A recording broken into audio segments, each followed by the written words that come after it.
Се враќаме во студиото со професор Лазар Јовевски, кој што веќе многу добро го знаете. Зборуваме на тема правата на работниците или пак правата при кога сме во работен однос. Кои права треба да си ги знаеме, на што треба да обрнеме внимание и како треба да реагираме. Добро утро и добре ни дојдовте и ова недела. Добро утро и благодарам за поканата.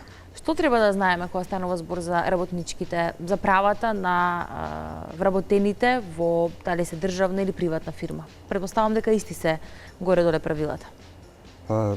И да и не.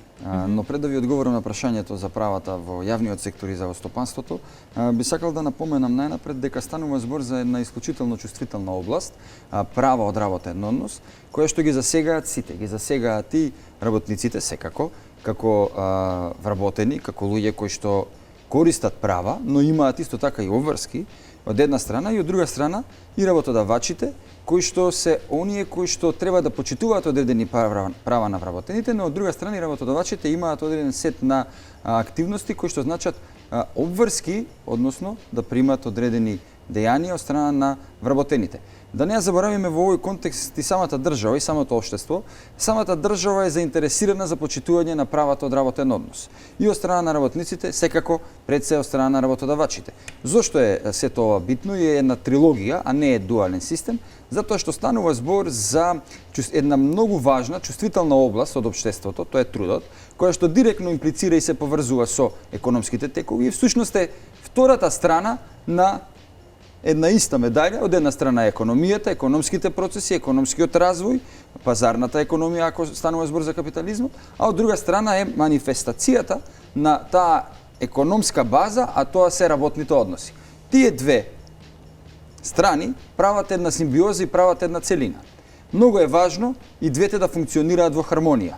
Да имаме изграден систем на работни односи, правно изграден, каде што ќе се почитуваат правата и обврските од работен однос, и да имаме економски систем кој што ќе соодветствува на правниот. Или обратно кажано, правниот ќе го прати економскиот систем, односно ќе и биде алатка на економијата, односно ќе ги менаџира односите кои што економската база ги креира во дадената земја, конкретно кај нас. Така, што треба да знаеме кога станува збор за вработен во државна институција, во јавна институција? Па вие веќе напоменавте на почетокот, има одредена разлика помеѓу вработени во стопанството и вработени во јавниот сектор. Понекогаш луѓето, граѓаните наши сметаат дека си ги знаат правата, меѓутоа како разговарам со луѓето, како се соочувам со одредени прашања, со проблеми со кои што ми ги поставуваат како нивни лични животни патешествија, всушност разбирам дека не секогаш се разбираат работите, иако на прв поглед ни се чини дека кога станува збор за трудот, дека ние се нешто знаеме. Да, имавме јавување од гледачи претходно, дело ни велеа ги знаеме правата, не ни ги почитуваат. А други па поставија конкретни прашања, па ќе се надоврзам и на тоа дека дел од граѓаните велат се ги знаеме правата. Што вели искуството ваше? Секако ќе ми биде задоволство да одговорам ако имате и веќе конкретни некои имаме. Дилеми, прашања кои што веќе ви ги можеби и поставиле претходно. Меѓутоа искуството говори дека во принцип вработените не си ги познаваат доволно своите права. Од една страна, од друга страна имаме одредени информации кои што кружат и кои што повеќе или помалку со луѓето се запознаени, а тоа е на пример колку треба или како да изнесува годишниот одмор, имаат одредени искуства практични како ги користат, ги всушност употребуваат правата кои што им се дадени, меѓутоа и тоа нивно ползување на правата од работен однос многу пати не е на вистински начин, односно не е согласно законот, така да сум се соочувал и со ситуации каде што вработените всушност сметаат дека остваруваат одредено право, меѓутоа кога ќе поразговараме малку подлабоко, ќе сватат дека всушност и тоа не било баш право, туку неправо, односно имало одредена злоупотреба или делумно оствариле одредено право. Всушност, во стопанството имаме дуален однос, а тоа е работник и работодавач. Работодавач кој што ја дава работата, од чиј надзор и упатства се извршува работниот однос, а од друга страна е работникот кој што ги почитува тие упатства, кој што ја почитува методологијата на работа, меѓутоа од друга страна користи права кои што се поврзани со повеќе аспекти: работното време, годишните одмори и отсуствата, остварување на право на заштита при работа, значи безбедноста, заштитата на безбедноста и здравјето при работа, секако платата и достоинствените услови на работното место. Отказот не е право, но тоа е за работникот, но тоа е право можност за самиот работодавач, кога станува збор отказ од страна на работодавач. Што треба да знаеме за отказот? Колку најчесто знаеме дека е еден месец отказен рок? За се ли важи дека еден месец? Не е така. Значи станува збор за една комплексна материја. Реков тоа е право кога го дава работодавачот, но од друга страна не може законот да дозволува и работникот да даде отказ, така да гледано во тој контекст исто така е како право за вработениот, меѓутоа многу поретко се користеше во минатото отказ од страна на работник. Може ли работодавач да ти даде отказ од денес за утре? Од денес за утре законот не ја познава тој правен институт да се даде отказ од денес за утре. Меѓутоа, веројатно не ме прашувате случајно ова прашање, многу често се случува како ситуација, како проблем давањето на отказ од денес за утре.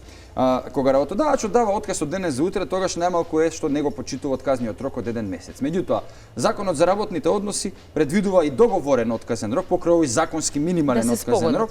Значи договорниот отказен рок во самиот договор за вработување кога се потпишува на почетокот, всушност се дава можност да отказниот рок може да се продолжи до 3 месеци, односно работникот доколку сам заминува, односно дава отказ самиот вработен од работното место, да може да тој отказен рок трае 1 месец, 2 или 3 месеци. Кога работодавачот дава отказен рок, тогаш минималниот отказен рок е 1 месец и тој всушност треба да се почитува. Но за волја на вистината, за да почитуваните гледачи не разберат до крај, има одредени правни ситуации, односно фактички ситуации кои што правото ги уредува, а тоа е да може да се даде отказ без отказен рок, односно да се даде отказ кој што всушност не влегува во оној режим каде што се почитува месец денак, така наречен, тие 30 дена кои што му стојат на располагање. Тоа се исклучителни ситуации и законот точно ги набројува кои се тие ситуации. Значи тоа е едно посериозно прекршување на работниот ред и дисциплината од страна на вработениот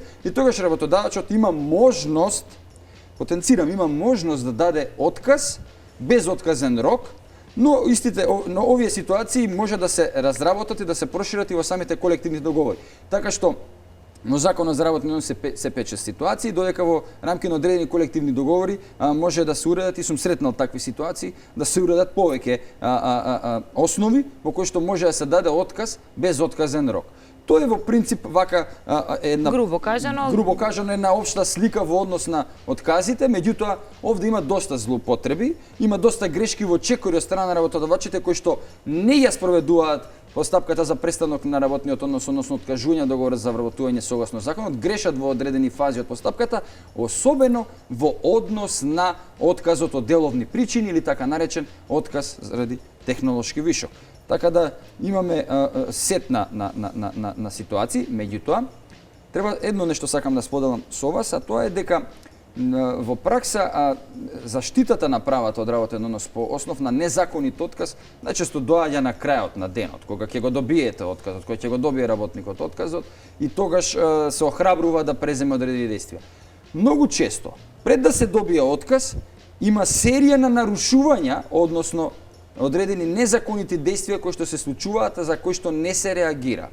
Така, имавме едно од прашањата кои што ни поставија утрово, е пријавен во приватна фирма, ланец на продавници или пак неколку продавници имаат, работат вели 6 часа на ден, таков им е договорот за 6 часа на ден, а работат 8 и работат 6 дена во неделата, имаат само еден слободен ден. Што е ова? Дали е прекршување на работен однос или пак мора да го знаеме договорот кој што го имаат подпишано, меѓутоа гледачот рече дека договорот им е на 6 часа, односно пријавени се на 6 часа. Да, многу е важно да се види и договорот, всушност што станува збор, меѓутоа од ова вака што ми говорите на прв поглед што можам да забележам, а тоа е дека станува збор за една ситуација каде што работодавачот обично кога станува збор за маркети, бидејќи има одредени ограничувања на работното време го ограничува на помалку часови во текот на денот за да исполни онаа квота од 40 часа работни во текот на една работна седмица. Очигледно тоа се постигнува ако е помалку од 8 часа, да. Формално правно работодавачот во овој случај се е покриен, така да кажам народски, доколку би дошла инспекција на труд и слично, ќе констатира во самиот договор дека работното време е уредено на 6 часа и тука нема да има проблем, меѓутоа фактички, всушност од ова што го велите, станува збор за директно прекршување на законот за работни односи, каде што имаме неевидентирана претпоставам и незаконски, затоа што без незаконска прекувремена работа, бидејќи за прекувремена работа да се користи, да се употребува, законот предвидува точно 5 основи по кои што работодавачот може прекувремено да ја зголеми работата и тоа е со одредено временско ограничување. Тоа не може да значи дека сега со години прекувремено ќе работи работникот. Законот точно определува дали е тоа виша сила, дали е тоа зголемен обем на работа, дали е тоа спречување на одредени ситуации кои што се штетни по самата фирма или општо за граѓаните и така натам. Значи тоа е со точно определени услови, со точно определен временски период кој што работникот може да работи прекувремено. Во овој случај кој што го кажувате, ако е маркет, тогаш веројатно станува збор за континуирано работење 8 часа, 6 дена во неделата, каде што тие 2 часа се неевидентирани. Тоа значи неплатени, тоа значи поголем ризик на работното место, тоа значи помалку, односно некористење на оној баланс да вработениот може да покрај работата да ги балансира и семејните обврски од друга страна, бидејќи тоа е многу важно да има check and balance помеѓу работата, професионалниот ангажман и семејниот ангажман. Тоа е нешто за што особено се посветува внимание во последнава деценија во рамките на Европската унија. Од она што стигнале како обраќање до Сојуз на синдикати во Македонија, најголем број се по основни неисплатени плати. Може ли работникот да иницира доаѓање на работа, односно да бара доаѓање на работникот на работа, при тоа да не исплаќа платата? Да. Ова се дел од прашањата кои што пристигнуваат, па ви ги поставувам, имаме и гледачи нешто чека. Одлично прашање, еве ако дозволите само накратко да одговорам.